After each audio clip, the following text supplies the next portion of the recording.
Hi there, my name is Lily and I am reviewing a number of my tarot card decks. So I have heaps of tarot cards. My go-to cards are a deck called the Ghetto Tarot. But these are some of my favorite cards, and I'm just going to show you what they look like and give you a bit of a review of what they feel like to use and stuff like that. So this deck, so I am a person who keeps the boxes for my tarot cards. Like I tend to have my, and it's occasionally like if a deck's been given to me, it won't have the box on it, but I tend to keep the boxes. So this is the Voyager tarot deck, and I can't remember how it would have been someone else would have had these, and I just loved them. So these are created by a guy called James Wanless, and the artist is Ken Knutson. And I've seen these used in a number of different ways. The artwork is actually pretty amazing. So this is a beautiful example. So this is the Empress in this deck. So the artworks for these cards are kind of collage, and I just find them really intriguing and interesting. So in some ways, often with decks like this, my experience is you'll have the cycle of the major arcana in these decks, and then the minor arcana will kind of have their own mythology.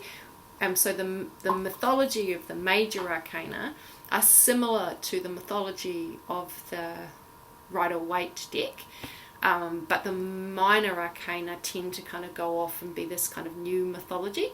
And that's one of the reasons why I tend not to use these as my go-to decks, because this is the booklet that comes with this deck, and it's like you really have to learn a whole new mythology when you're reading with cards that aren't kind of what you know.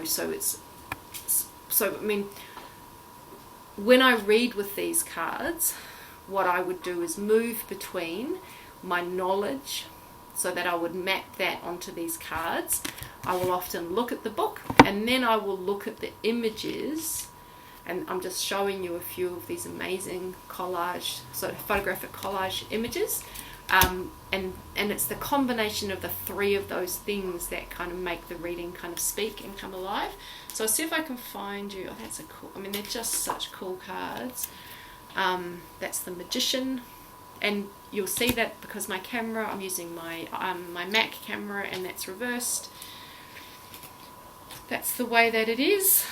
I'm just looking to see if I can find, so this is an interesting one. So some of the cards, like this one is the Four of Cups, and you can see, it's reversed, but right at the top there is some text that says anger.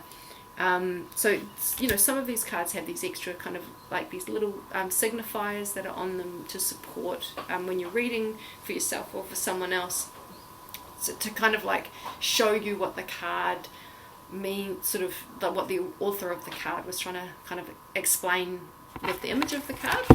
So generally with these cards, like I think for some weird reason, you can see here, like I don't like these cards must just generally be quite thick, because I think these are the only deck that I've got. Like these cards are pretty good in terms of their general size, but they're really, like the whole deck itself is really wide, and they're just a normal kind of number of cards, so they follow in that way.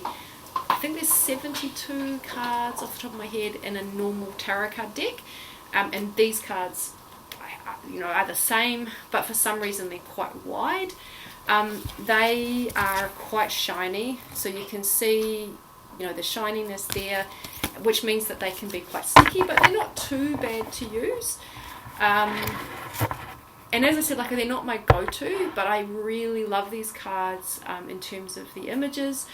And also, they can be really good cards to use with people where, because they're so visually interesting. So that is the Hanged Man, that's the representation of the Hanged Man, like that's the universe or the world card. Oh, that's a beautiful one. Oh my god, these are so lovely. So that is the Ace of Cups, which is ecstasy.